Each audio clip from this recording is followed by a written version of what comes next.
In this lesson, we shall focus on mathematics, MAM2013S, Introductory Algebra, a UCT module. We shall look at group theory, and we shall look at specific groups, Cayley tables, and we shall focus today at on textbook exercises and a lot more. And we proceed as follows. Right, in the first question, the question says, give an example of two elements, A and B, in the general linear group of 2 by 2 matrices with real entries with AB not equal to BA. Right, now we take note of the fact that to write a solution to this is as follows. The general linear group GL2 with real entries, right, is defined as follows. So it contains 2 by 2 matrices of the form A, B, C, D, such that, right, such that AD minus BC is not equal to 0. But now you have, furthermore, given that A, B, C, and D, all of them are real numbers. Okay, this is how we define the group GL2R. But we are actually now asked to give an example of two elements. So we're going to can give anything, literally. We're going to let A be, for instance, the 2 by 2 matrix with the entries 1, 2, 3, 4, and B be the 2 by 2 matrix 3, 1, 2, and minus 1. These are arbitrary matrices that we are random matrices, right? So we let A and B be those, so that now the matrices here, A and B, will be considered elements of the general linear group GL2R if their determinants are actually not zero determinants. So we'll have to find the determinant of the matrix A, right? And find the determinant of A would be 1 by 4 minus 3 by 2, and the determinant of B, 3 by minus 1 minus 2 by 1. So that the determinant of A, which is actually 4 minus 6, the determinant of A, which is minus 2, and the determinant of B is minus 3 minus 2, which is minus 5. Clearly, minus 2 is not equal to 0, and minus 5 is also not equal to 0, meaning the determinants of A and B are not 0.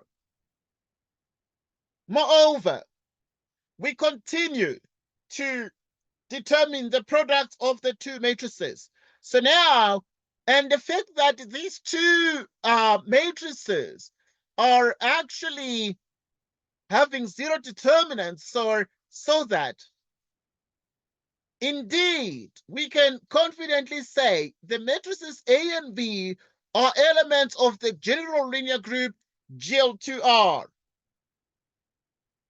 Moreover, we can be in a position to determine the matrix product AB. A is 1, 2, and 3 with 4. The matrix B is 3, 1, 2, minus 1. And we are determining the matrix product. We're using row by column multiplication. 1 by 3 is 3, plus 2 by 2, right, which is 4. In other words, giving us a total of 7. Row by column multiplication. 1 by 1, it's 1, minus 2, it's a minus 1. Row by column multiplication. 3 by 3, it's 9 plus 8. It's actually 17. row by column multiplication 3 by 1 is actually 3 minus 4 is actually a negative 1. So we have determined the matrix product AB. We commute the order of multiplication, obtaining the following. Right, the matrix B has the entries here 3, 1, 2, minus 1. The matrix A has the entries 1, 2, together with 3 and 4. Right, using row by column multiplication, you have 3 by 1, which is 3 plus 3, giving us 6. Row by column multiplication, 3 by 2, it's 6 plus 4, giving us 10. Row by column multiplication, 2 by 1, it's 2 minus 3, it's a minus 1. And here it's 4 minus 4, giving us 0. Hence, right, hence the matrix AB we can see is not equal to the matrix BA. Because the question 8 was, give an example of two elements A and B in the general linear group with AB not equal to BA. Indeed, AB has 7, minus 1, 17, and minus 1, but BA has 6, 10, minus 1, and 0, so that indeed AB is not equal to BA. So we've given an example of two elements A and B in GL2 with AB not equal to BA. All right, so that is done. We proceed to the next question. Right, as follows. Right, the next question is question 10. Question 10 is we need to prove that the set of matrices of the form 1xy, 01z, 001, it's a group. So we need to prove that the set of matrices of this form is a group under matrix multiplication. This group, known as the Heisenberg group, is important in quantum physics. Matrix multiplication is in the Heisenberg group is defined as follows. So obviously now we're looking at how matrix multiplication is defined. So it was just a comment from the author of the book because we have taken these questions from the textbook. Right, that when we perform the multiplication of two matrices, we get this. But there's nothing very peculiar with this because it is a standard matrix multiplication of row by column. Because if you multiply this row by this column, you're going to just get 1 by 1, getting a 1. Row by column, you're going to get actually an x prime plus an x, which is exactly that. So in which case, therefore, it is okay. Right, so now, what then do? We need to prove that this is actually, this set of matrices of the form is a group under multiplication. Let us obviously determine that and prove this result. But first things first, we need to prove, indicate closure. But now matrix multiplication, so now, in other words, we're going to focus on sort of what we call step 1. Right, focusing on step 1, what then are we able to observe here in step 1? We're able to see that when you multiply the two matrices, so we can actually become systematic as follows. So we let. Right, so we let, for example, we take a matrix A and we call it X, Y, 1X and Y, 01, Z, 001, and B, 1X prime, Y prime, 01, Z prime, 001. With, we're going to therefore now multiply A and B. 1xy 01z 001. 1x primed y primed 01 z primed 001. So now when you multiply here, we want to do the first part. So what is actually the first step here to be sort of proven? So we're going to first do step 1 of the proof. And the step 1 of the proof highlights closedness. Closedness of the closedness of the binary operation. Right. So in other words, this step 1 highlights closeness because we want to prove that it is a group. So we need to prove that indeed, if you have two random members of the set, if you multiply them, do you get an element that is in the same set? Okay, so we do row by column multiplication, multiplying this by that, we get a 1. Right, so we continue with the multiplication step by step. So continue with the multiplication. If you multiply this by that, you get x plus x primed. This by that, you get y plus y primed, x z primed. Right, and if you multiply this by that, you get 0, 1. Z plus Z primed, 0, 0, 1.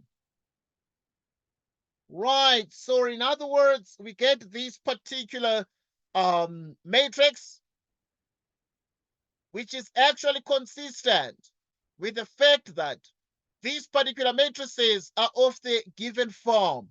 So they belong to the Heisenberg group. So we are able to say that AB is of the required form. It's of the required form, which implies closure of the binary, which implies closure of the binary operation. Right, so obviously AB is of the required form, and therefore it means that we have proven closure under the binary operation, or sort of closeness of the binary operation. Right, in attempt to prove this is the first thing. But you see, we understand therefore that in the standard UCT procedure in the study guide for this module, they focus also on the G1 property. What is the G1 property? The G1 property is associativity. Right, what is associativity? So associativity, therefore, you need to let A be, for example. Right, so we take A to be the given type of matrix. So we call it this one, which is 1x, y, 0, 1, z, 0, 0, 1. We take another matrix B, which is going to have primes on it. Right, and this matrix is going to have primes. It's going to give us 1x primed, y primed. And the next one, 0, 1, z primed, 0, 0, 1. We have another matrix C, which is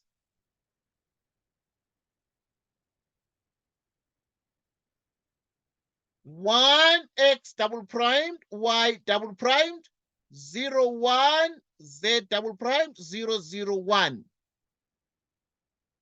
So that, right, now we want to prove associativity, so we're going to first do AB with C. So we want to verify that AB multiplied with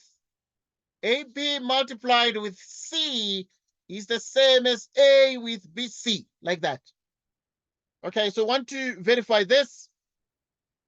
And so to verify this, we have 1xy, 0, 1z, 0, 0, 1. 1x prime, y prime, 0, 1, z prime, 0, 0, 1. C, 1x double prime, y double prime, 0, 1, z double prime, 0, 0, 1. Right, if you multiply these two, you already know the product. You can just multiply them quickly. But when we do multiplying these two, we get 1, 0, 0. And we get x plus x primed, 1, 0. And we get y plus y primed plus x, z primed, z plus z primed, 1. And we multiply these with this matrix here, which is exactly the matrix 1, x double primed, y double primed, 0, 1, z double primed, 0, 0, 1. We are attempting to prove associativity. And in proving associativity, we proceed as follows. So want to know that if we proceed with the multiplication, what are we going to achieve here? So we proceed as follows. We proceed as follows, right? So you're going to actually just proceed with the multiplication. Right, let's multiply these matrices. So if you multiply these matrices, what do we achieve? Like we multiply this row by this column, you get exactly a 1. This row by this column, you get exactly x double primed, and then you have x and x primed. So you have x double primed, and then you have x and x primed. Right, so you multiply these together with that, you get exactly y double primed, you get z double primed x, z double primed x primed, and you multiply this with the 1, you get exactly y primed x, z primed. You multiply this with that, it becomes exactly a 0. This with that becomes a 0, a 1, and a 0. This with that becomes a 0, a z double primed, and a z plus z primed.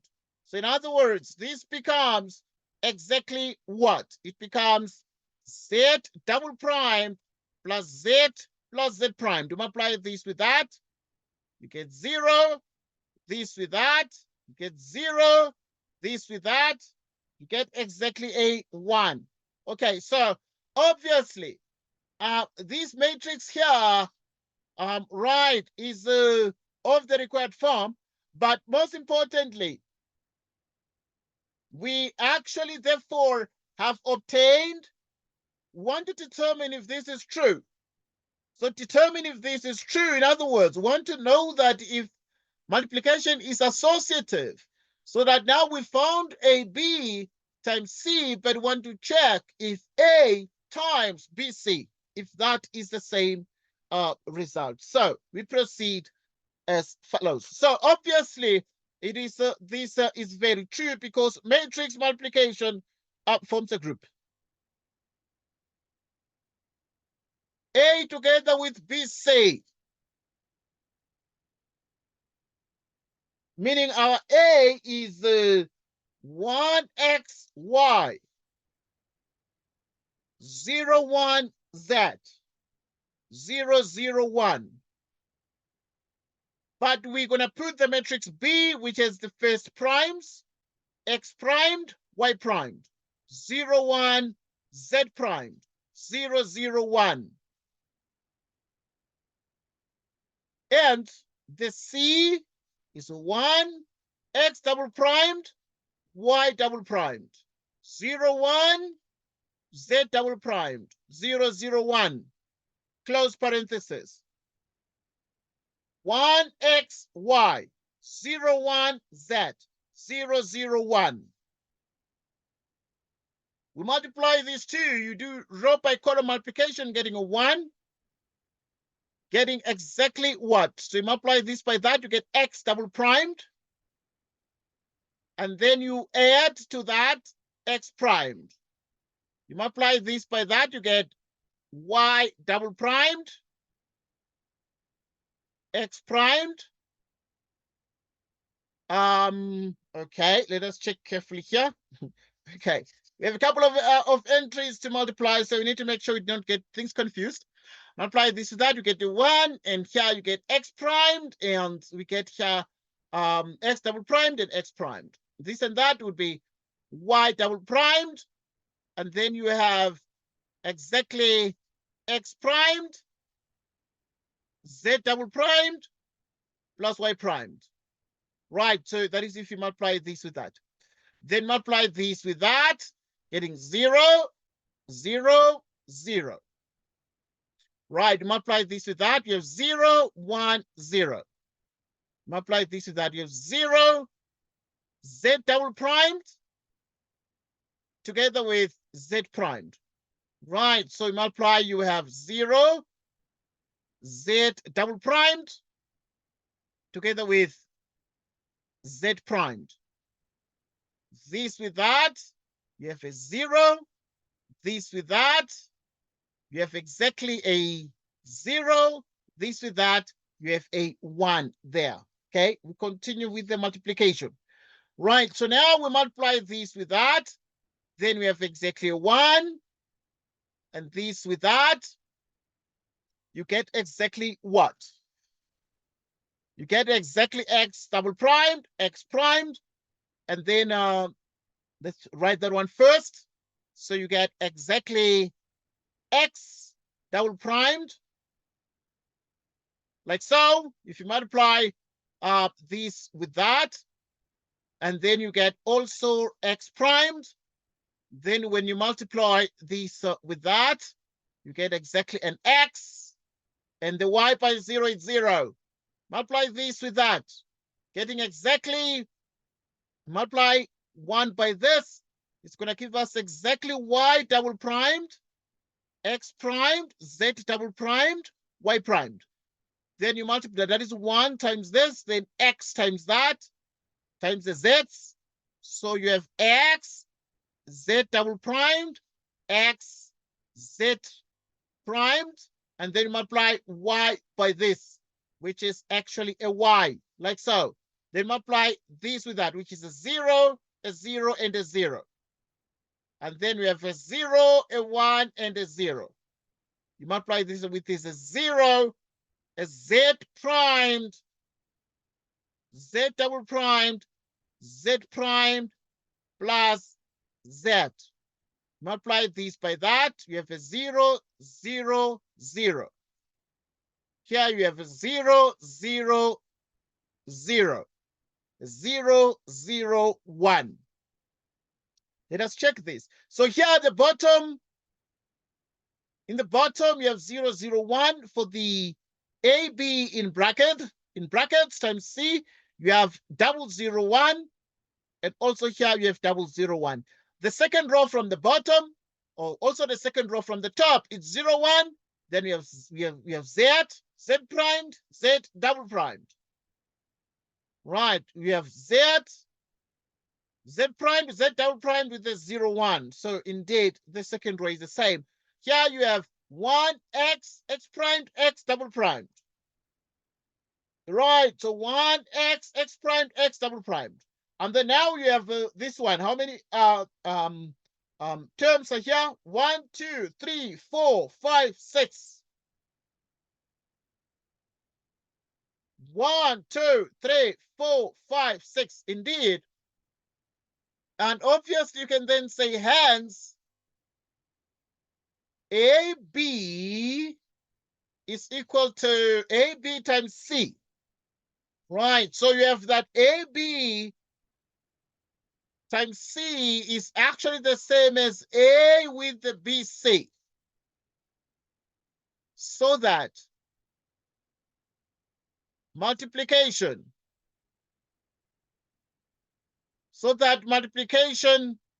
is associative. Multiplication is associative. That is what we take note of.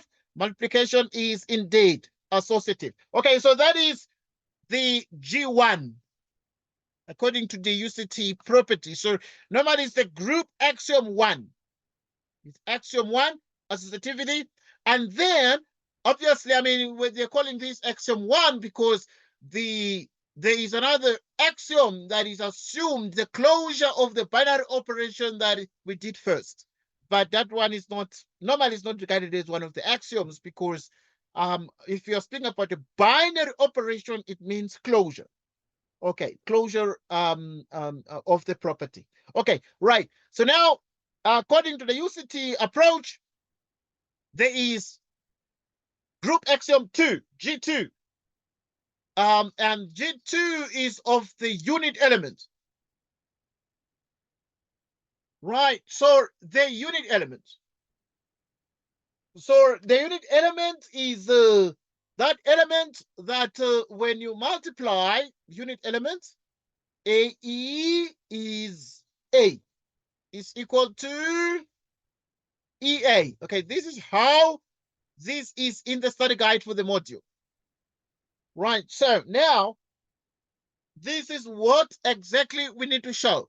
That there is, according to the group axiom 2, there is a unit element, and this unit element is also called the identity element. Right, so in other words, there is what we call the identity element. Right, so now this identity element is very, very interesting because it is the one we want to investigate. But the question is, does it exist in this group? Right, because we need to prove right, its existence. So to prove its existence, you need to let. Right, you need to let A be 1xy. Can use the same round parenthesis for the matrix A. And then you have 0, 1, Z, 0, 0, 1, like so. And now you then need to then say there is an element. Right, and assume. Right, in other words, you let A be that, and suppose, and assume that. Assume that there exists. Assume that there exists. Right, so assume that there exists.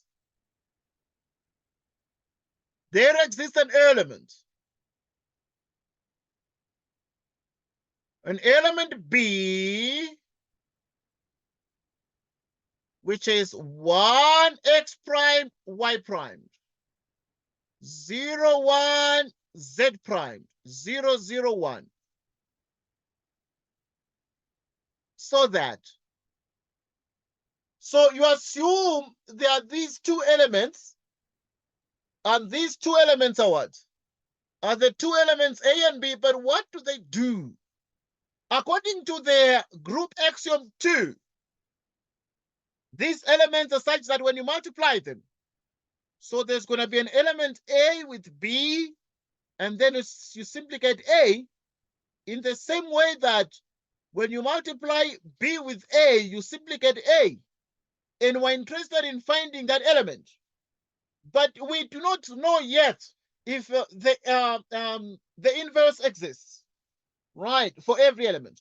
But we proceed to find the identity here. So, right, so to prove that indeed this is a group, what we call the Heisenberg group, we proceed as follows. Okay, so we're going to just plug in the entries here for the matrix A, and the matrix A is 1xy, 0, 1, z, 0, 0, 1. That is the matrix A. The matrix B is 1x primed, y primed, 0, 1, z primed, 0, 0, 1. So there are these two matrices that you multiply, and when you multiply them, the result is simply just A. So now if the result is simply just A, then you're just going to get 1x y, then you're going to get, for example, 0, 1, z. You're just going to get the A, like so. And we examine these carefully. What does this mean? Right, multiplying these here would yield a certain result as follows. So you're going to have the matrix product that we saw. In other words, you're going to have 1, 0, 0. X primed. You're going to have 1, 0. You're going to have y plus y primed plus x z primed. Then you're going to have z plus z primed, 1. Like so. Exactly like so.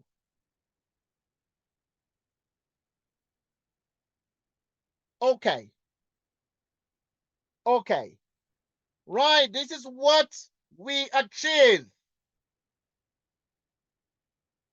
If we're able to achieve this exactly, okay, let's take note of the fact that we must be sure we're getting exactly that there. So if you multiply this row by this column, you're going to get exactly y primed, x, z primed, y.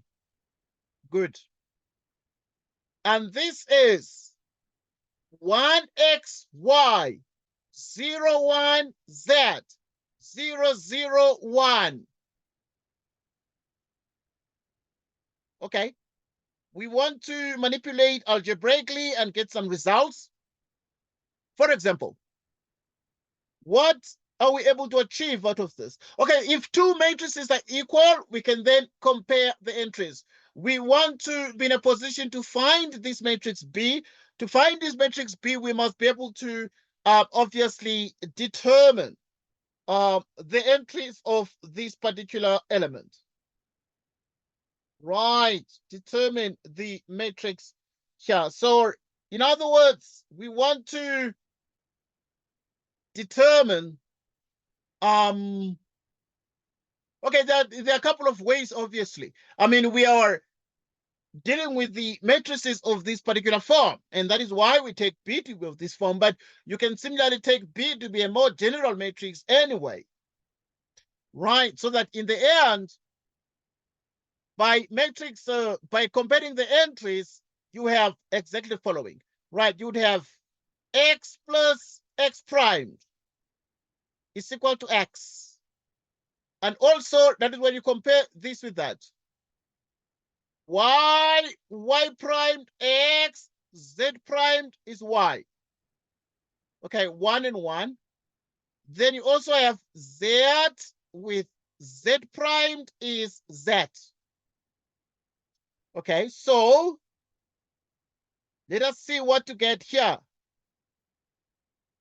If this is the case, we just want to get the x primed, want to get the y primed and the z primed. So for example, with what we have, what is x primed? We can see that clearly from this equation, x primed is x minus x, which is 0. Right, and simultaneously from this equation, we're able to see that z primed is equal to 0 because z minus z is 0. Just want to get the entries here. And if that is the case, we already have this one. So if z prime is 0, these are simultaneous equations. Z prime is 0, it means that this one is going to be 0. Y minus y is going to be 0. So that indeed y prime is also 0. Okay, so in other words, we have that x prime is 0, y prime is 0, z prime is 0. And that means that the identity element, the unit element, right, hence the unit element, right, hence the unit element is given by B equals, right, it is actually 1 0 0 0 1 0 0 0 1, which is the usual identity matrix. You would have guessed it. Right, so hence the unit element is given by that.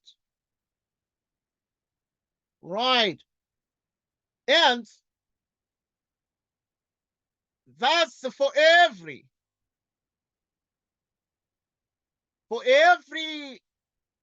matrix,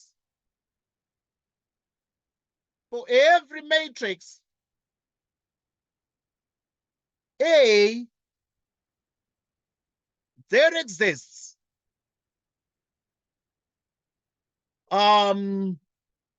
there exists a unit element,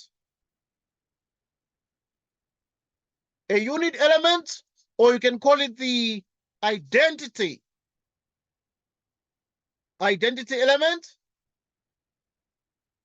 B, such that AB is equal to A. And even if you do BA, you will just get A. Right, with the unit element B, right, with B being the standard identity matrix, like so. Right, the next thing to do is to actually demonstrate G3,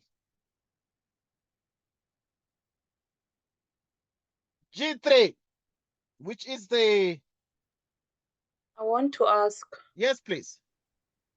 Yeah, so for B, right? Why did Yes. you write it as 1x prime y prime, with the z prime instead of just other arbitrary letters? Yes, it could be possible, but obviously we showed that we're dealing with matrices of this form. Oh, okay. Yeah, it made sense to actually obviously start with the matrix of this form, where we can assume that there are, in these matrices, there are fixed entries which are zeros. We have zeros and ones, and it's only the x and the y that are variables, you know. So we obviously called those x prime, y prime, and z prime. But obviously, I mean, I was thinking about that when I was writing this, because I just thought about this. But in short, there is not the only way to do this, because I mean, somebody else can come and say, okay, but I want to know if this unit element will it be of this form as well, or it will potentially be different. So in other words, another student can come and say, but I want to let A be like the given one. Okay, so you can just do that quickly. It can't take us very long. So you have 1 x and y, and you have 0 1 z, and you have 0 0 1. Right, let A be that, and you take B. Now you take B to be entirely different. Like, let's call it A1, A2, A3. B1, B2, B3, C1, C2, C3, something like that, you know? All right, so you can let A be that and B be that way. And once again, we're still actually just looking at the unit element G2, group axiom 2, the unit element, or what we call the identity element. I mean, it can also be done that way. So let us, it can't take us very long to, I was thinking it would be a more general proof. So you would have AB, for instance, it must be A, and you can also do that with BA as well. Right, obviously, this does not mean the group is abelian or commutative, but obviously we assume that B is our unit element. So that sort of let A in that, so that there exists a B that satisfies this, so that this B like disappears. You multiply A with it and you still get A. So it sort of vanishes in the equation. Right, so now what we then actually able to get is that A is 1xy 01z 001, and then now you have the B. You can just take it general. We're going to get the same thing, A2, A3, for example. And then we have B1. Let me just write a bit more space here. Right, writing these entries in a spaced manner, we have exactly the following. You're going to have, for instance, A1, A2, A3. And you have B1, B2, B3. You have C1, C2, C3. And if you multiply this, you still get A. So you get exactly that. So you get 1x, y, 0, 1, z, 0, 0, 1. Like that. So we have the following here. We have the following here. So now, with this kind of multiplication, let's see what we're able to achieve. So if you multiply this, let's multiply row by column multiplication. Do row by column multiplication, what are we going to get? So this by that, you're going to get what exactly? Right, so you're going to get, for instance, 1 by A1 is going to be an A1. Then you have B1x, and then you have plus C1y. Multiply this with that. Multiplying this with that, you have A2. And then you have plus B2x. And then you would have also C2y. Right, and you multiply this with that, you're going to get exactly A3. Multiply this with that, then you have B3x. And then C3y. Okay, multiply now this with that, 0, B1 plus C1z. B1 plus C1z. 0, B2, C2z. B2, C2z. 0, B3, C3z. Multiply this with that, you would have exactly a C1, and then you have a C2, you have a C3, and if you multiply this, it is actually the same as 1xy, then you have 0, 1z, 0, 0, 1. Like so. So if you multiply these two matrices, you still get the A. Okay, let us manipulate the variables, comparing entries. You'll see clearly that, for instance, the entry C1 would be 0. So we can see that C1 is 0. Choose a different color. Right, so now with that mentioned, for instance, you would see that C1 equals 0. And then you'd have C2, 0. And then C3, 1. Right, so C1, 0, C2, 0, C3 is 1. Next. Right, and then now you'll be able to see that the diagonal entries are all 1, meaning that also at this point, B2, C2 is 1. Right, and what else do we know? We also know that these also are 1. In other words, you have that, for example, let's just do some rough work here. You'd have that A1, B1x, C1 is 1. Okay, we have an equation here when you compare these entries.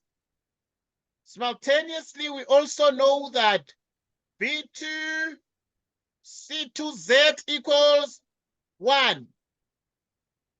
Okay, but this is all interesting stuff. Why? Because you already know C2 is 0.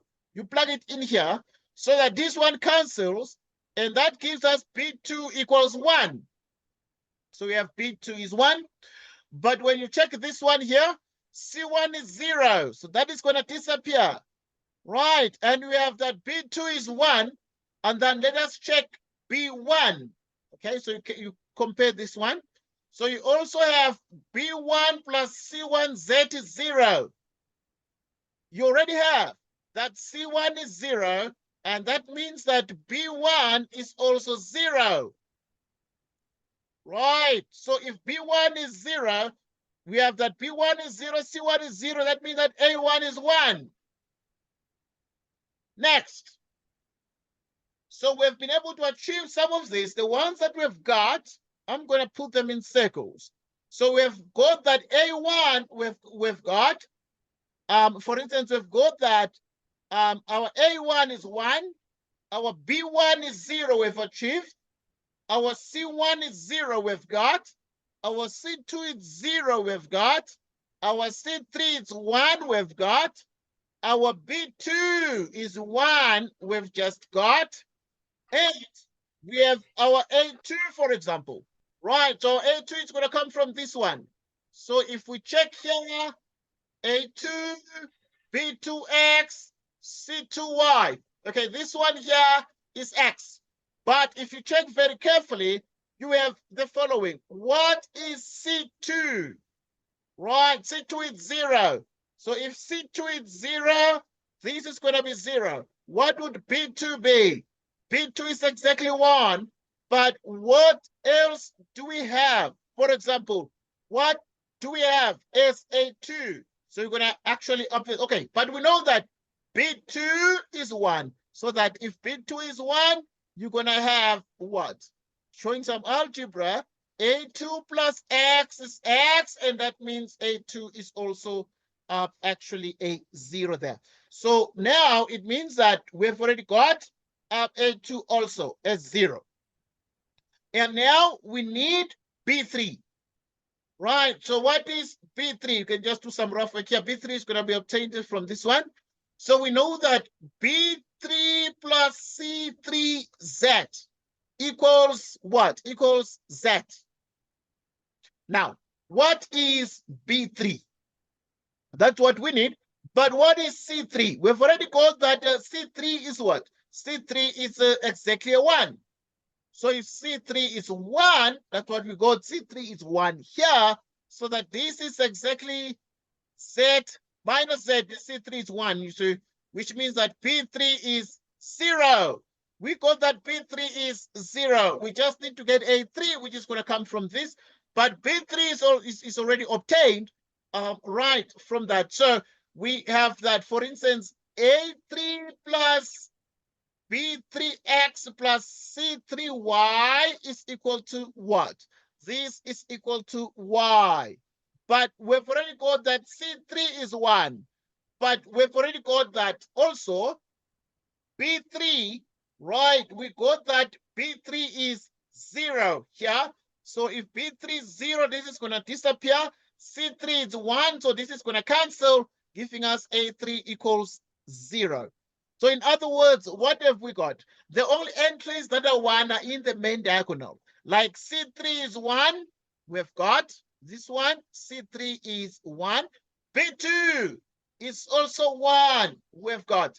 Right, and A1, we've already got A1. What did you get A1 to be? A1 is also 1. So now the rest of the A2 are all 0. So in other words, this means that indeed, no matter what we do, we have the following. Hence we have that B is 100010001, so that for every, right, so that for every matrix A, there exists a matrix B such that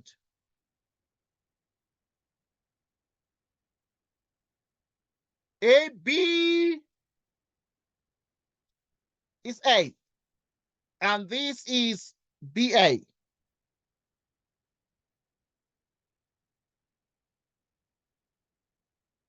Okay. Okay, yeah, so that is the realization. Okay, so this was G2, group axiom 2, about the unit element, or what you call the identity element. We've just shown that it can be done with a general matrix, but it can also be done with a matrix of the form we are studying. So either one obviously works. And then now we're gonna actually obviously do G3. Okay, I'm gonna do G3 here.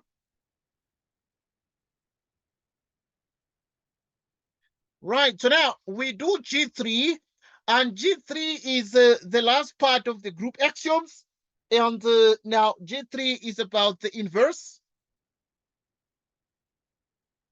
Right, so the inverse is that for each element, so we would let A be this, and assume that there exists a matrix B, 1x primed, y primed. Okay, I'm going to take it of this form for simplicity. And then you're going to have 0, 1, z primed, 0, 0, 1. Okay, so we take the matrix B like that. So let A be this, and such that there exists a matrix B. Assume that there exists a matrix P such that now if you multiply the matrix A and B, you get the identity. That is what we discussed, and therefore we're going to have the following. So we're going to actually take the matrix A, 1x, y, 0, 1, z, 0, 0, 1. That is the matrix A, and then we multiply it by the matrix B, and it is 1x primed, y primed, 0, 1, z primed, 0, 0, 1. And this would be the 3 by 3 identity,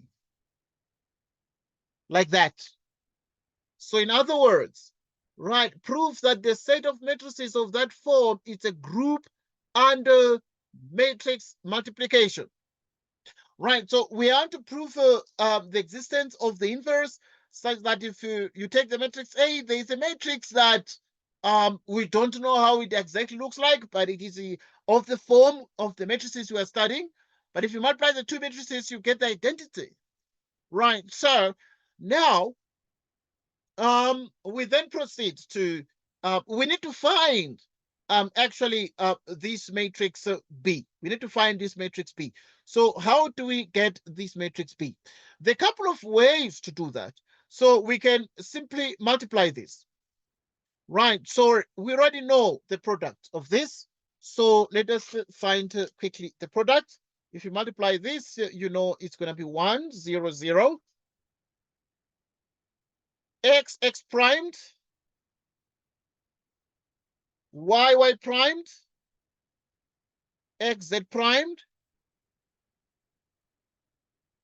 1, z primed, 1, 0, 0, 0, 1, 0, 0, 0, 1. Okay. Now we have this. Right, so you actually are dealing with the kind of matrix that when you're just multiplying it, it actually does that kind of job. But now we compare the entries. So which means therefore we're going to have like x together with x primed. It must be equal to 0.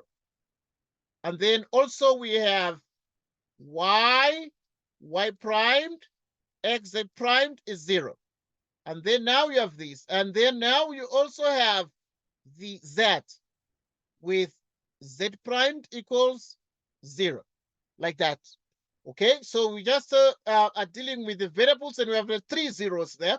The rest of these are fixed, all ones and all zeros here. Okay, so we want to find the values of the primes, right? So which means that clearly here, this implies that x primed is minus x, right? And also we have z primed is minus z, because we want to get the x primed to z primed, but we also want to get y primed.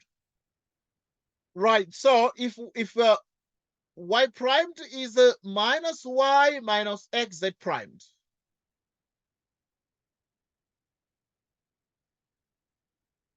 Okay, now what exactly do we actually achieve here? So we are actually able to get that our y primed is this, but also we want to get this one, the x primed, y primed, in terms of this, so that we can then say it is the inverse of this, sort of, that multiplies the a to give us this. So let us see now. We need to perform some manipulations. So the minus y is okay, the x is okay, but now we have the z primed. The z primed is minus z. So that here is y primed is minus y plus xz. Okay, yeah. So now we got everything. Okay, we got the x primed, we got the y primed, we also got, yeah. So we have the following. Thus, right. So with this, then we are able to write down the matrix we want. So in other words, it means that the matrix B we want is the sort of matrix, because we used the same notation as in the question. So we have a matrix A, another matrix will be of this form. This is how we define the multiplication. So now we actually have x primed, y primed, 0, 1, z primed, 0, 0, 1. So, but this matrix, it's going to be what? 1, 0, 0, 0. So we have 1 also. What is our x primed? Our x primed is minus x. Right. So what is our y primed? Y primed is minus y plus xz. Minus y primed is minus y plus xz. Minus y plus xz. Is it that? Minus y plus xz. So, but you also need z primed. Right, z primed is minus z. Z primed is minus z. And then 1. Okay. Okay, this is very interesting, because is it true that this one is the inverse? We must check this. We need to check this. Obviously, because it's not very obvious that this is the inverse, because there can be a mistake in the calculation of the inverse. So let us check. So in other words, we're going to take this particular matrix. We're going to first start with this matrix. 1x, y. 0, 1, z. 0, 0, 1. Right, then we have another matrix, B, which is this one. 1 minus x minus y x z. 0, 1 minus z. 0, 0, 1. Okay. Okay, if we multiply this, let us check. Okay, now we have the product. Sorry. Okay, let's multiply now. This, we must get what we want. Okay, if you multiply this by that, you get 1, 0, 0. Multiply this by that, you get minus x plus x, 0. Minus x plus x, 0. This by that, you have exactly, okay, you multiply 1 by that. It's like minus y x z. That's when you multiply by 1, and then you multiply this by that, x with the minus z, you get minus xz. Like that. And then you multiply 1 by y. Right. The xz is 0 and the y minus y is 0, so you have a 0. So this, like, it is the inverse. Right. So, and this here would be the inverse of A. So you multiply, therefore, this with that, you have 0, 0, 0. 0, 1, 0. 0 minus z plus z. 0, 0, 0. 0, 0, 0. 0, 0, 1. Indeed, when you multiply the matrix A and the B, what you're getting is an identity. Right, so this one is the inverse. Is the inverse of A, which is this matrix here. 1xy, 0, 1z, 0, 0, 1. Right, so obviously this was the group axiom 3 of the inverse. Right, group axiom 3 of the inverse. We have actually shown G1 associativity, and it was proven to be true. Group axiom 2 became the unit element or the identity, which we showed to be true. Right, in the spirit of the study guide, right, it's unit element. And G3 is the inverse, which we showed to exist. Right, and this is enough to then say, we can then say hence, right, prove that the matrices of the form, it's a group. Right, so we can then say, for example, we can then say the following. Hence, we have the following thing. Never mind that. Right, hence the set of the matrices. Right, it's a group. It's a group under multiplication. It's a group under multiplication. So this is the group under multiplication. It's a group under multiplication. Right. Okay, I'm sure that it is pretty clear. Called the Heisenberg group. Okay, right. So we are obviously gonna take a little break for about 5 minutes up to quarter past, and then we shall continue at quarter past, because now it's 9 past, so it's like 10 past. So we are taking a 5-minute break, but I'm going to be here, and then we shall obviously now move to the next question to look at the next question, but in the next 5 minutes at quarter past 9. Okay. Good. So you can relax. Okay. All right, Okay, fine, thanks. Okay, thanks.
Right, we're back.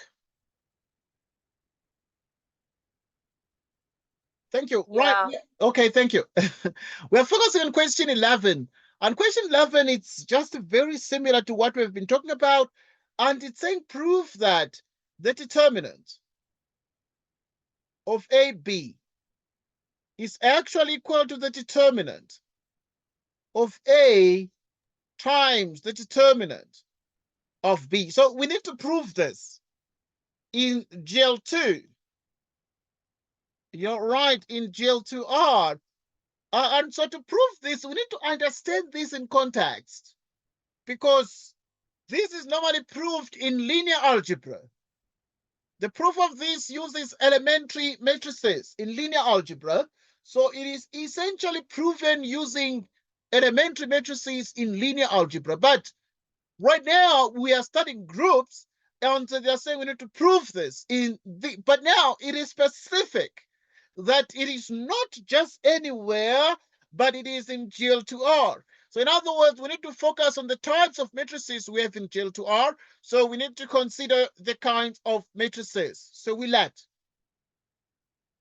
the matrix A, for example, be A, B, C, D. And now we consider another matrix B, which is, for instance, A primed, B primed, C primed, D primed, like that. So we have these two matrices which are 2 by 2 in size. Let A and B be given with A and B being members of GL2R. Okay, if these are in GL2R, we have, so right, so we can let them be that, with that, so that.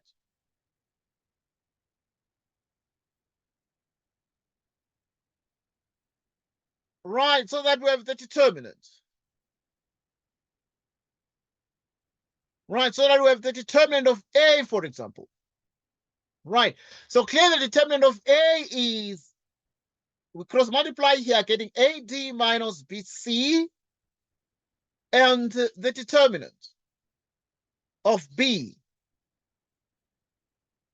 A primed, D primed, minus C primed, B primed. All right, so we have that A is that and B is that. So that is the case. Okay, so we have precisely that. Moreover, we therefore now need to prove this. So this has two sides. So we need to prove that the left and the right are equal to each other. So that is the case. Thus, we will determine the determinant of AB. The determinant of A, what is A? A, B, C, D. B, A primed, B primed, C primed, D primed. Okay, so we put the matrices like that. And then we continue with the determinant. So we multiply here, it's going to be A primed.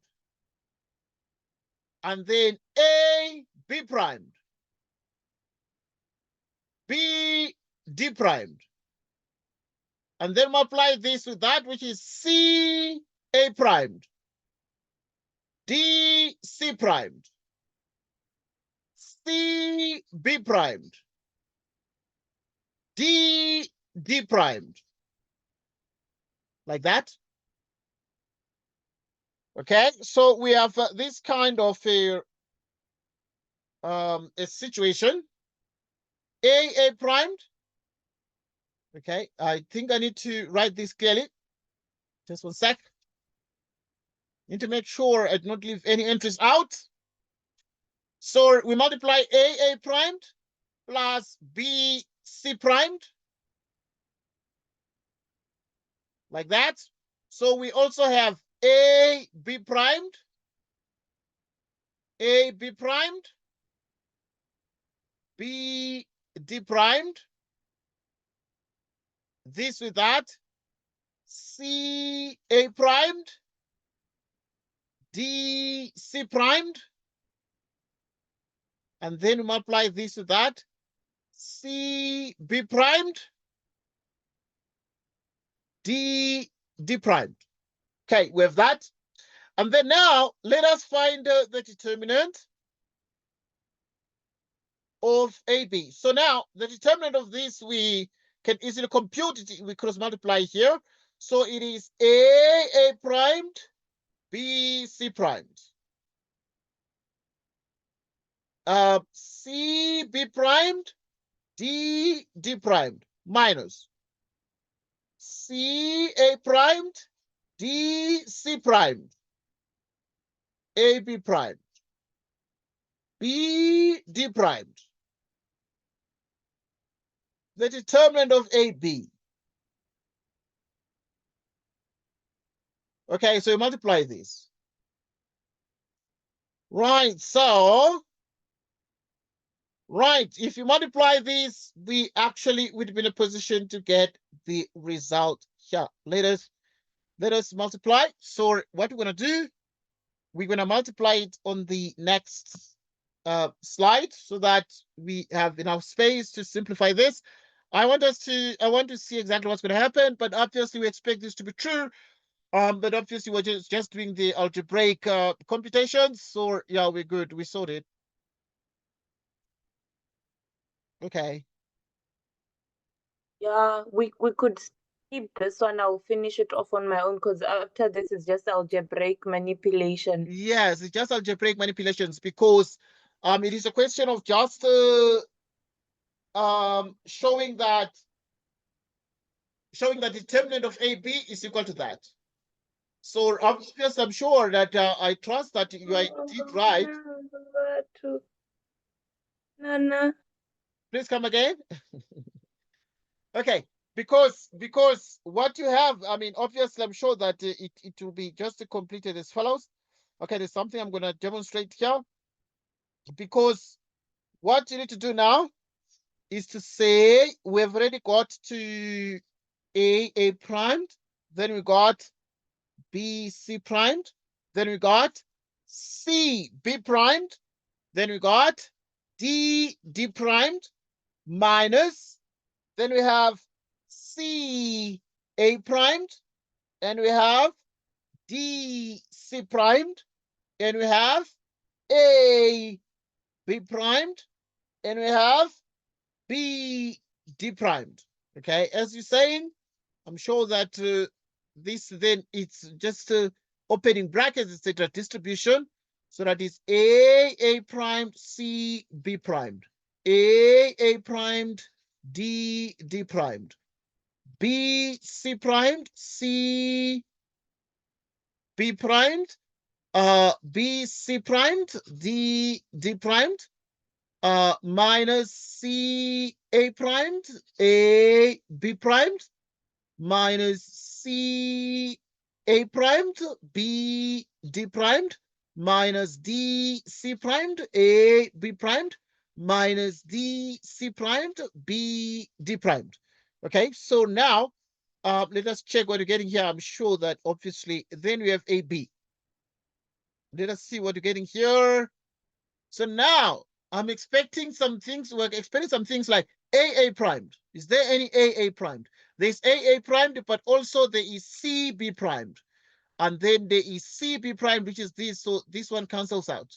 And then now if you have A primed, then with the D primed.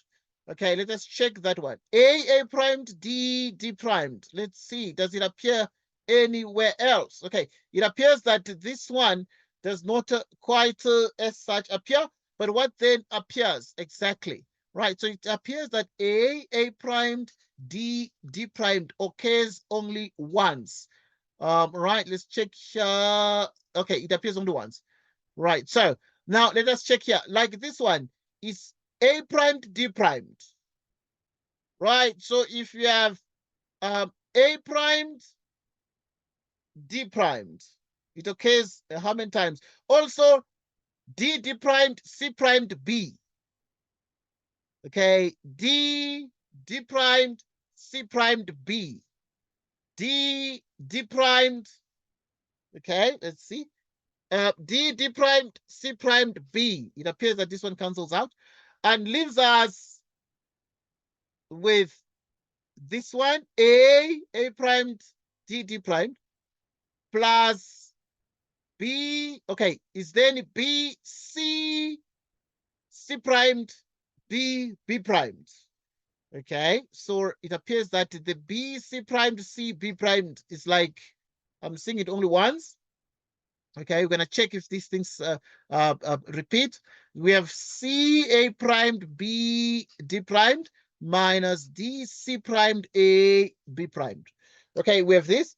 But now we also need to just check quickly the determinant of the product, and just compare this. So we're going to do the determinant of A, and then we're going to do also the determinant of B, and then we multiply them. So we saw that the determinant of A is actually AD minus BC. Right, so it's AD minus BC. Determinant of B is the A primed, D primed minus C primed, B primed. So it's just it's the same determinant, but it has some primes here. So you can even maintain the order of these letters, and then just put primes on this. So that when you multiply this with that, is AD, A primed, D primed. Multiply this with that. Minus AD, B primed, C primed. This one, A primed, D primed. Plus BC, B primed, C primed. Okay, so now let us compare. We compare to see if these things are equal to each other. Like when we have A primed, D primed. This one and this one occur. Want to see if they're equal? So now, because the examiner is saying we need to prove that they're equal, so now we have C primed, B primed, C primed, B primed. This one occurs there. And then we have a C A primed, and then we have B primed. Same thing. This one. And then you have this one. Okay, good. Let's see. Right. So you have D C primed. Is it the same, this thing? Okay. Let's see. Minus D C primed, B primed A. And then we have minus BC A primed, D primed. Okay, all these things are there. Okay, right. Hence the determinant of AB is the determinant of A, the determinant of B. Okay, so this is what we have to show. Right in GL2R. So we have shown that we have done the first part of this proof. Use this result to show that the binary operation in GL2 is closed. In GL2R is closed. That is, if AB are in GL2R, then AB is there. So obviously in this second part, so there are two things to prove here. So we have proven the first part. We have shown that indeed this identity is true in GL2R, but we need to use this result to show that the binary operation in GL2R is closed. What does it mean to show that the binary operation is closed? Binary operation means that if you have A and B in GL2R, like that is what the examiner is saying. That is, to show closure, we're saying if A and B are in GL2R, then their product is also in GL2R. So now we let A and B be members of GL2R. Then it means that A, we can do the same thing. And B, is going to have the primes, like A primed, B primed, C primed, D primed. Then that is the case. So that now we come to this. So in other words, we're saying let A and B be such that they are in GL to R. Then we're going to deal with the product, which means A, B, C, D. A primed, B primed, C primed, D primed. So we're interested in showing that these things, A, B, is there. So obviously we need to use that result. Right. Now, the fact that A and B are in GL to R, so let A and B be there, then that is the case. So that we have that. Hence, the fact that A and B are in GL to R, it means therefore that we have AD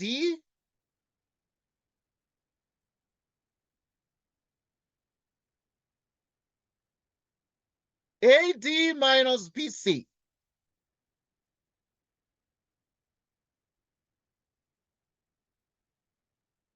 And then determinant of B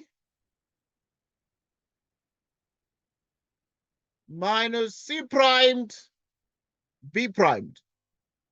Okay, hence that is the case. Okay. All right, so we have that. So yeah, the fact that they are in there, it means that the determinants are there, but those determinants are not zero. So it means that A is of that form, but also B is of that form, but they have non-zero determinants, because in being in GL2R means the determinants are not zero, and therefore these matrices are invertible. Okay, right. So we have exactly that. Right. So it remains to show that AB is also that way. Right. So let A and B be that, so that is the case, hence that is the case. Thus, we proceed to find the determinant of AB.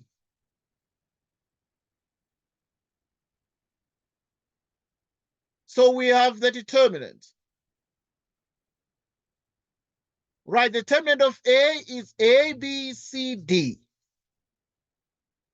And the determinant of B is A primed, B primed, C primed, D primed.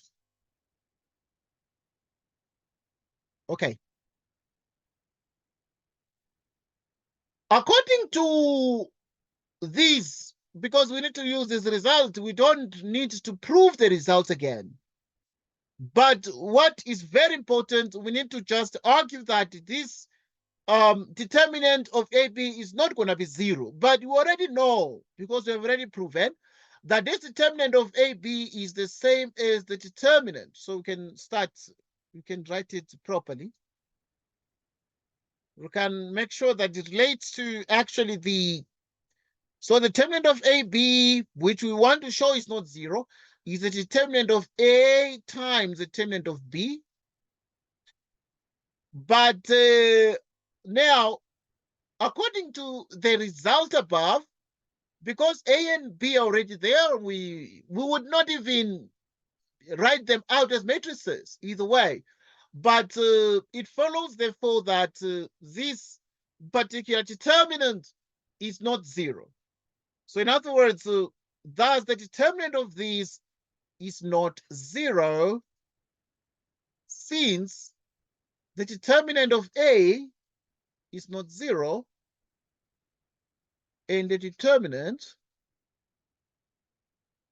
of B is not zero. And the determinant of B is not zero.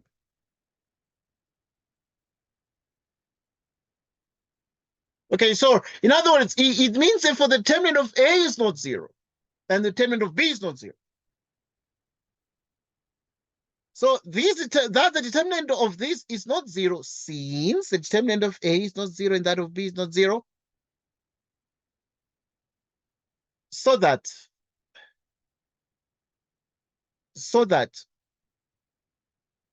so that it suffices to infer that AB is an element of GL2R whenever A and B are members of GL2R, like that. Because now so it means that the parent operation is closed. The parent operation, the group is closed.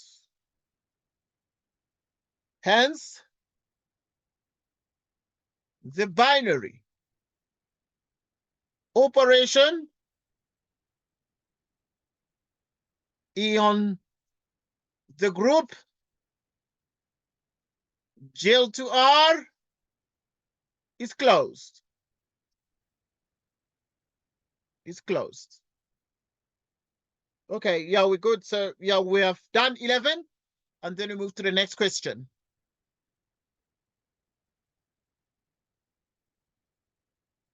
Okay, according to the things you gave. So now we have this particular one in 13. Show that the set of real numbers without zero, with zero removed, is a group under the operation of what? Under the operation of addition. First and foremost, of multiplication. Right. So first and foremost, obviously, a couple of things we need to take into account here. First and foremost, we need to show that for any two elements. So we let. So we prove the closure. Right. We prove the closure of the binary operation. So step one.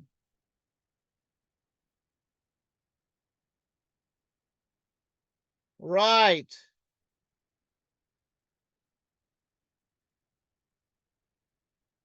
Closeness of the binary operation. Right, so now we want to prove closeness of the binary operation. So to do that, we take two members. So you let A and B be members of R star. Let A and B be members of R star so that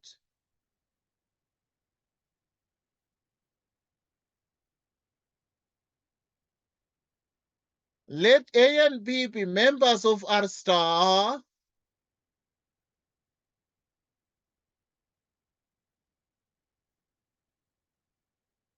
right, be members of R star so that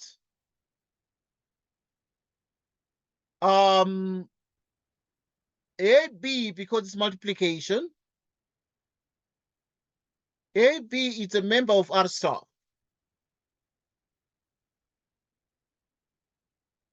Okay, right, so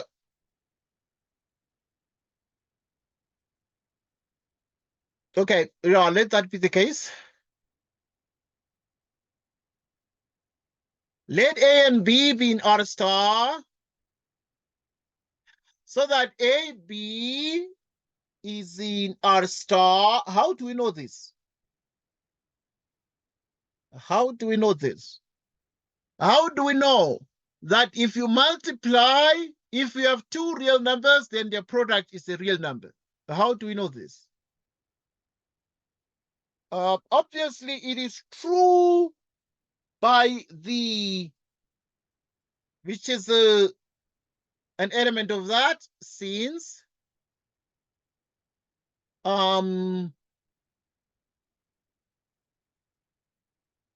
R star, right, since R star without zero is closed under multiplication.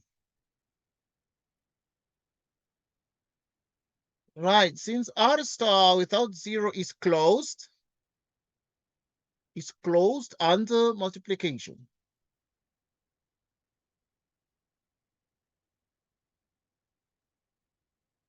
Okay.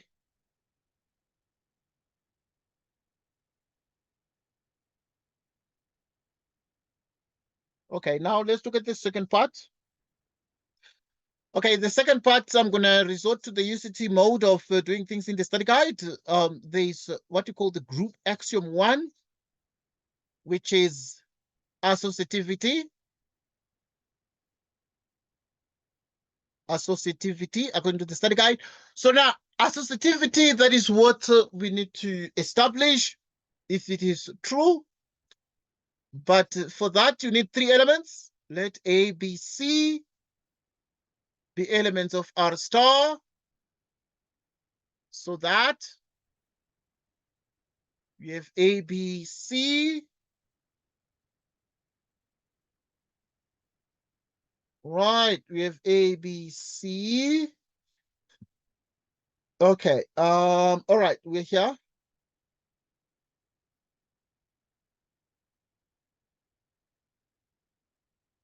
Right. Okay, we're continuing, but obviously, we have the following. Okay, yeah, I'm just actually just chatting to someone now. I'm just trying to communicate, and then I'm gonna be right here. All right, so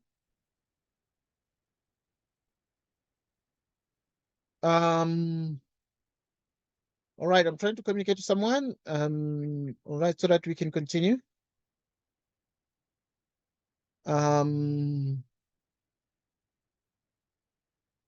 Okay. So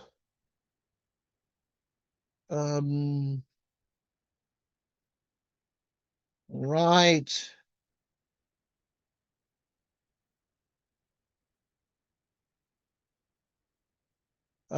Right. Okay. Yeah, we're right back. So associativity. Okay, these are very axiomatic. They are according to the property of the real numbers, is closed under multiplication. And now you can say more, you know.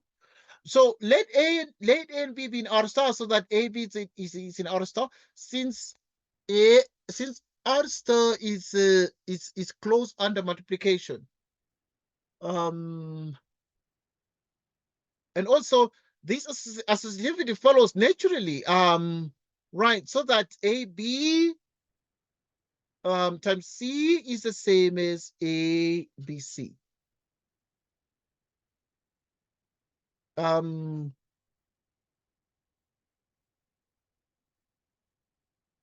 So that in other words, associativity holds. Thus associativity, right, that associativity holds in R star. Our associativity holds in R star. Group axiom 2, unit element.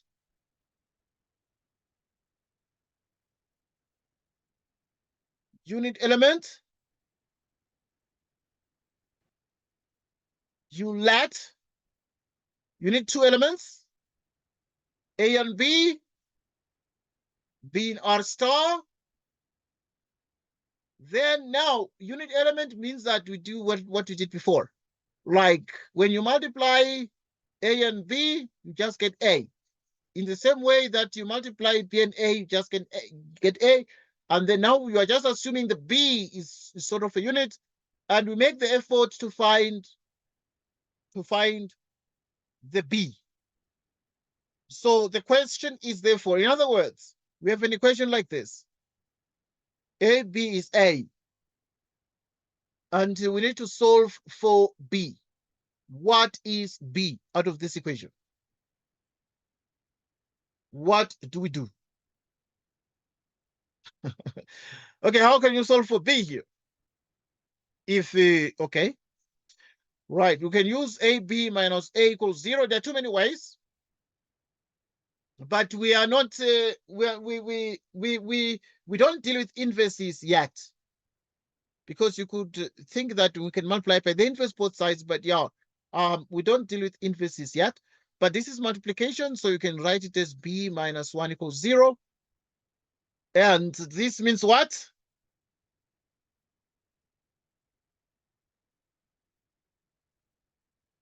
This means that A is 0, B is 1. Okay. And hence, B equals 1 is the unit element or identity element.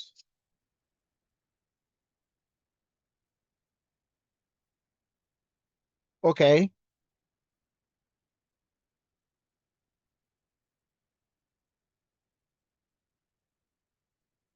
Okay, so yeah, that's what we have. But also we have G3.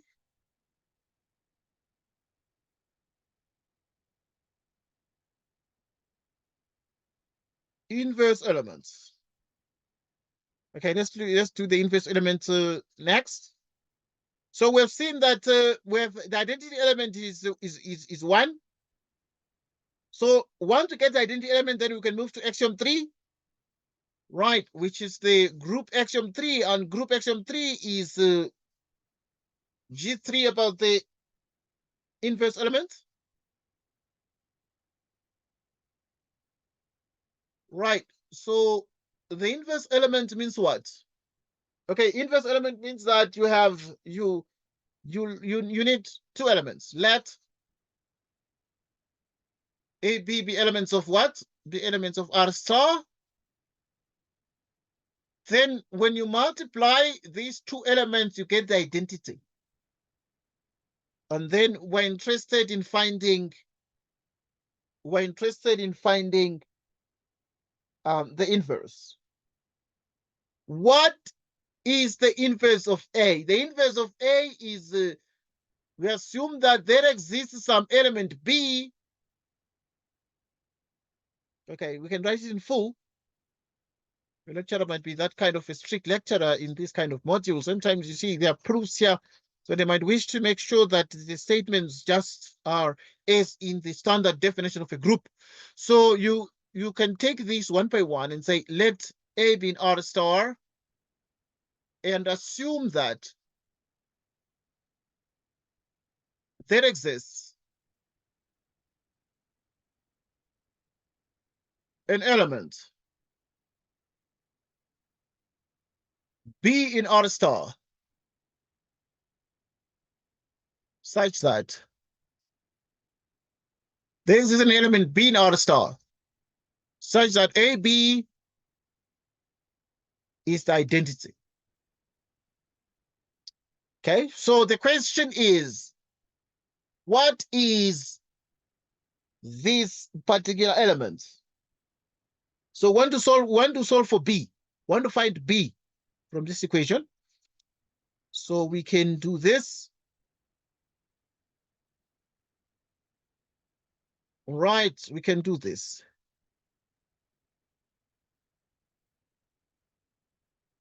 Okay.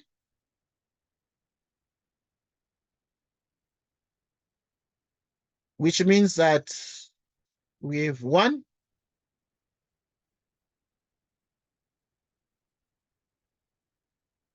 We have 1 equals A inverse. That means that B is A inverse. Which means that B is actually A inverse.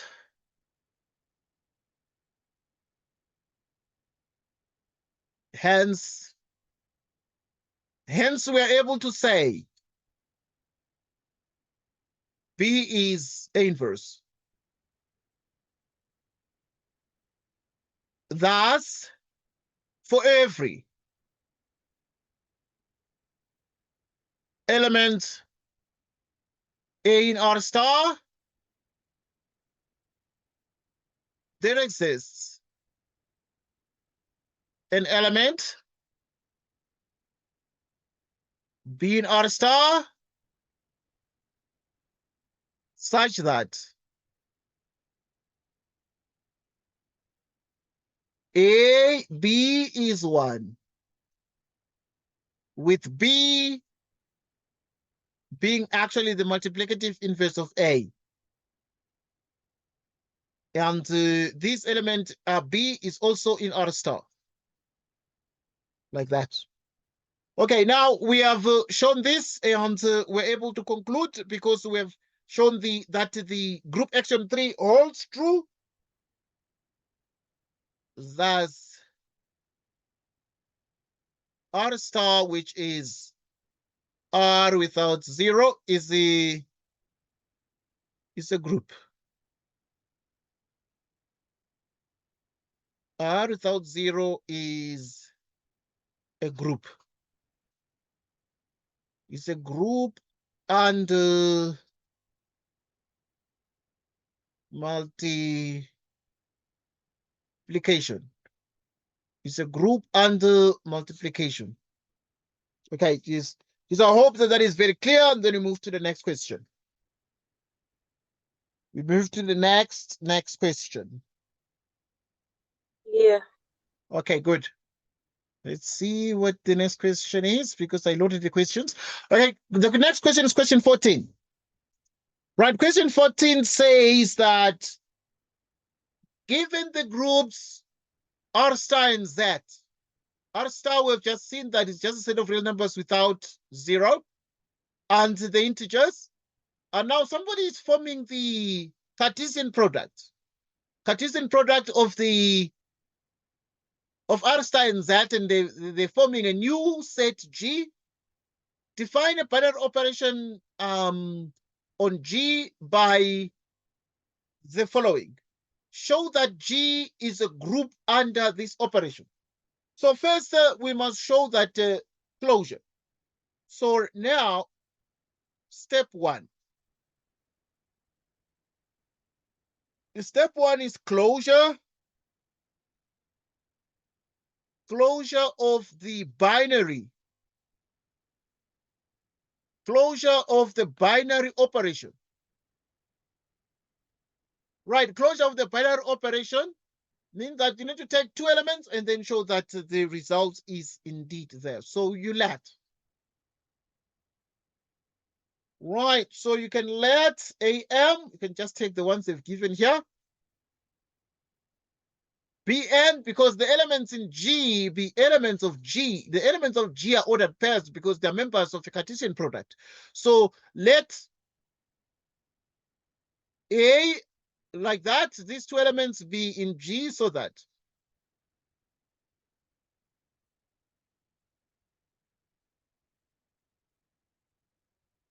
Okay, so that now you just multiply them.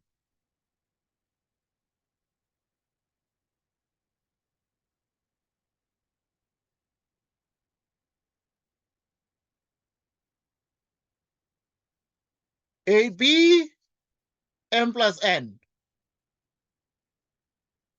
Right, so you let these be in G so that this is the case. But now, you see, what we are interested in showing, it is the fact that the product of this, or the, under this particular group operation, binary operation, the result is what? Okay, there's closure. There's closure. There's closure. That's not supposed to be N. Let me see. BN, not BM. Well done, well done, well done. Thank you. Can see you're wide awake. Thank you. It's an N. N. Yes. Like that. Well done. Because I'm just taking these exactly. Okay. Right. So now we just need to show that this result. So we need to show closure of the binary operation. What would closure of the binary operation be? It would be that if you take members of G, the result is also in G. This result is going to be in G if the first component is in R star. Okay, but obviously we've already shown that. Let be the case, so that is the case. Since Since A, B, the first components are where? Okay, the A and the B are in R star. We have A, B,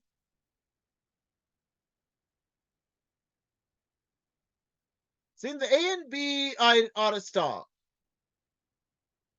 we have that AB is in R star. Since R star, okay, you can say with R star closed, and because we're multiplying them here, the A and the B, so R star with R star closed under multiplication. With R star closed under multiplication. Right, so, okay. Moreover, what about the second component? Now, obviously, the second component is the elements are coming from the set of integers.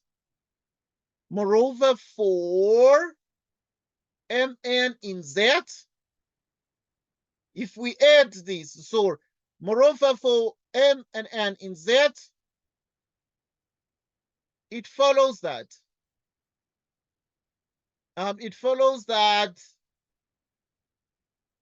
M plus N, okay, these are followed trivially. The M plus N is an element of that since Z is closed under addition. Since Z is closed under addition. Okay, so we have that. Henceforth, right, henceforth now we can say that henceforth AM combined with BN would give us, according to the definition anyway, these are members of G, which is defined as the Cartesian product of R star with Z. So henceforth, this would be in R star, like that. Henceforth, this is the case. So that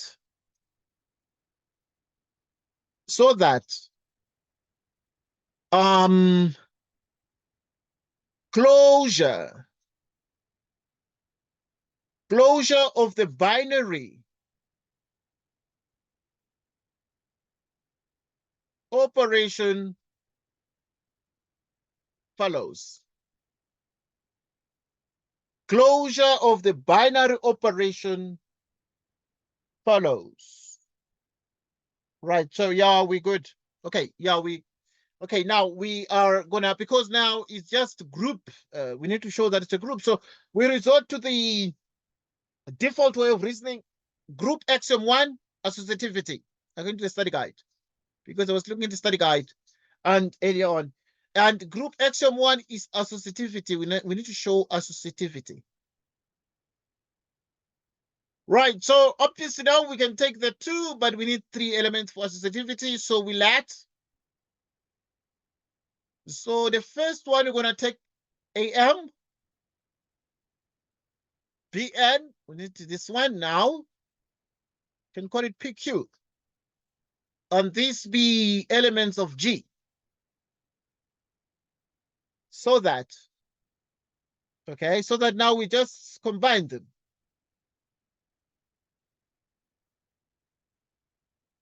So that now if we combine them, and we do this, and then we do that, we first do such.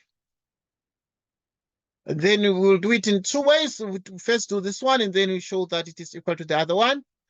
Okay, but first it's easy because the AM and BN have already been, we know already it is AB according to this, and then M plus N combined with PQ. And then next we multiply the AB with the Q, because the first component here, the first components we multiply them, the A and the B we multiply them, and then we add the second components. So this is going to be ABP. Right, so it's going to be exactly ABP. And then now we add the second component, which means is M plus that Q. Okay, and now if you've done that, so you're going to be AM, BN, PQ. Then we are dealing with this. Okay, you multiply this. Okay, now if you are adding these two, which means it is B plus, you multiply the first. So if you are associating this, it's going to be exactly what? It's going to be BP, and then it's going to be N plus Q. You add the second ones, and then you multiply again here. It's going to be A, BP, and then M plus N plus Q, which is exactly that. Hence, associativity holds. So, which means that A, M, B, N, P, Q, which means we have A, M, B, N, P, Q. Right. So we have that.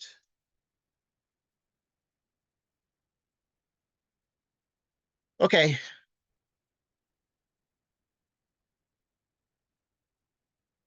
Right. So now, hence that is the case. Yeah, that is the case. Hence that is the case. Right. Thus,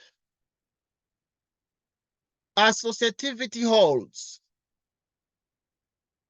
Associativity holds. Then the next group axiom 2 is the one of the unit element. So now we're going to do group axiom 2, which is the unit element. If you don't call it a unit element, you call it the identity.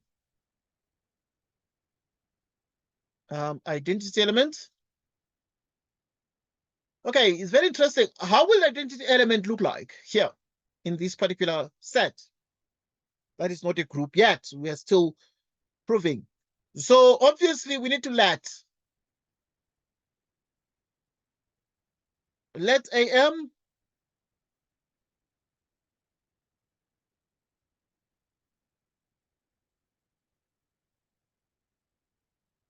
let AM BN be members of G, so that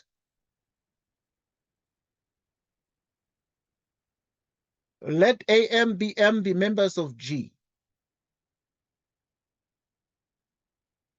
So that now you multiply them. But now you are speaking about the identity, and the identity says that if you have AE, it must be A, and it must be like EA. So this is sort of the equation that I saw also in the study guide. So it means that if you take like the first one, you combine with some elements, the result will just be the first one. Right, so now we manipulate according to the binary operation. We multiply A and the B, we add M and N, and this is this. Right, and then if two ordered pairs are equal in the sets of the binary operations, in the set of the what? In the Cartesian products, it means that you have the following. You'd have that AB is A, simultaneously, or and m plus n is m. Okay, so that n is 0 because these things are integers. So m minus m is going to be 0. So that in this case, if you can easily solve for n, we are dealing with integers that whose properties we know very well. So that m minus m is 0. But here we are here now. These are real numbers because the first coordinates are coming from r star. But now we need to solve for b. Yes, we need to solve for b because once we need to find n, we already got that n is 0, but what is b? Right, so now without wasting any time, we multiply by this here. Multiply by the inverse, getting that b is 1. Okay, these are real numbers, so the identity is 1 straight away. And so the bn is 1, 0.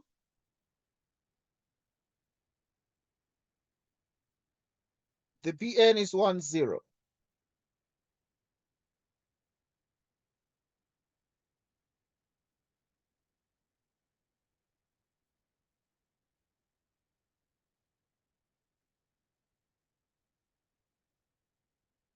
Okay, we'll continue, please. Just pausing a little bit. But now, what then are we able to achieve out of this here? Okay, we've already got to that element, but you need to check. I mean, does this element work or not? Does it give us what we desire? Is it always the case that we get the result we need the most? So, I mean, we need to just conduct an evaluation of that. But surely we do, because we're quite sober-minded when we are doing this now. Okay, and we're just finishing now. I'm just actually just responding to someone now, and then but we are just concluding this just now. So we are just concluding this just now here. Okay, hence that is the case. And this one here, the first component is in r star, and 0 is indeed in the integers. So we have that this is the case, and this is an element of G. It's indeed an element of G. Okay, it's an element of G. I mean, let's do a test. If you have AM together with 1, 0, is it true that this thing is not going to change this element here, the first one? So you're going to multiply A with 1 and then add M with 0. And this is M, A with M like this. So indeed, it doesn't change this here. So indeed, this one here, hence this one is what? Is the unit element. Unit element. If you don't want to call it a unit element, you call it what? The identity element anyway, like we said. Is the unit element, or what we call the identity element in G. Okay, right. So now, what else do we need? We need group axiom 3, G3. I'm going to the study guide. I'm using the notation in the study guide. The study guide mentions G3, and G3 is the inverse. Right, and for the inverse, you let.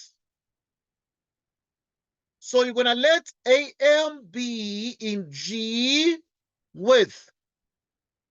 Then you're going to take the other one with BN. Okay, right. So yeah, this is how we put it, because I don't want the lecturer to overreact sometimes the way you're writing. Right, obviously we need to say, let that be the case, and assume. And assume that there exists an element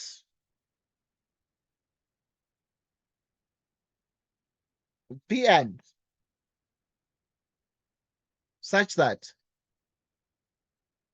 okay, you can take this one, you combine with the Bn, and then you get the identity. We saw that the identity is 1, 0.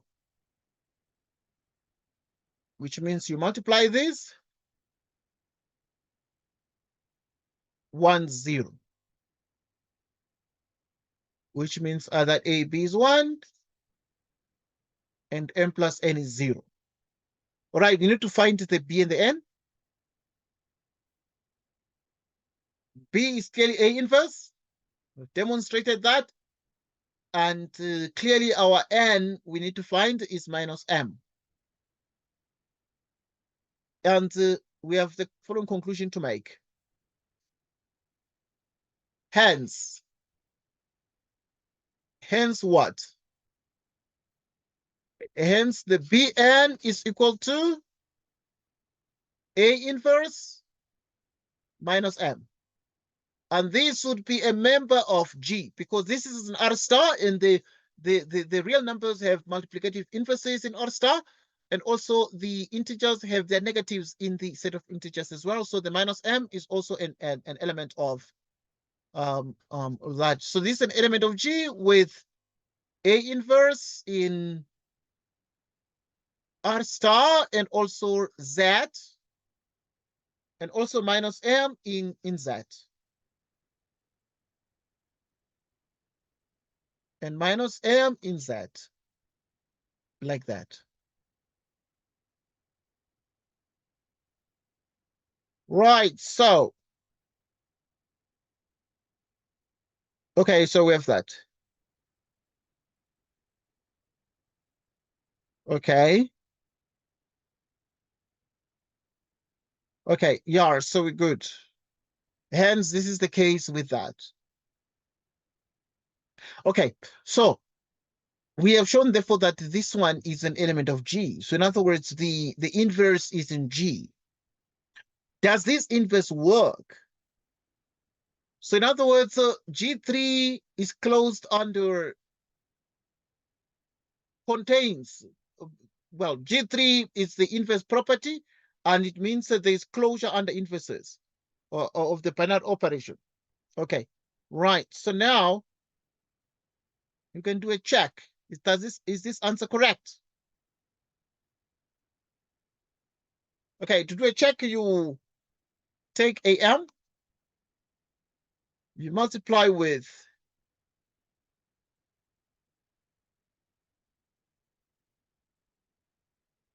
the inverse. Let me see. Yes, A inverse with minus M. Right, so this one is minus M. That is how the inverse looks like. So if you multiply, you multiply A with A inverse, and then you add this ones. And this is that. So indeed, this is the inverse. Right. And you can also say that hence, for any element, AM,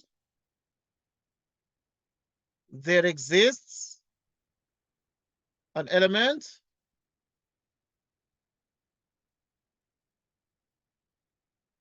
A inverse minus AM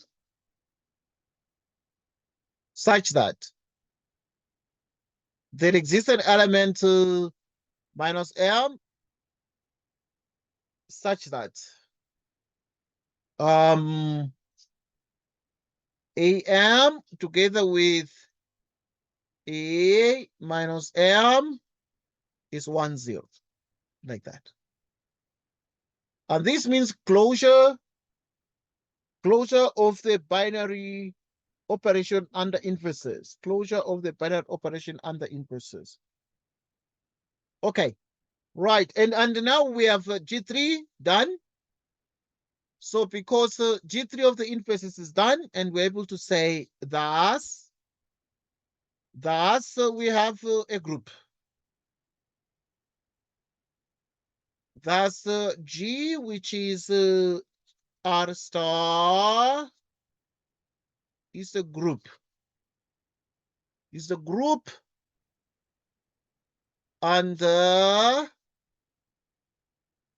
this operation. is a group under this operation. Right.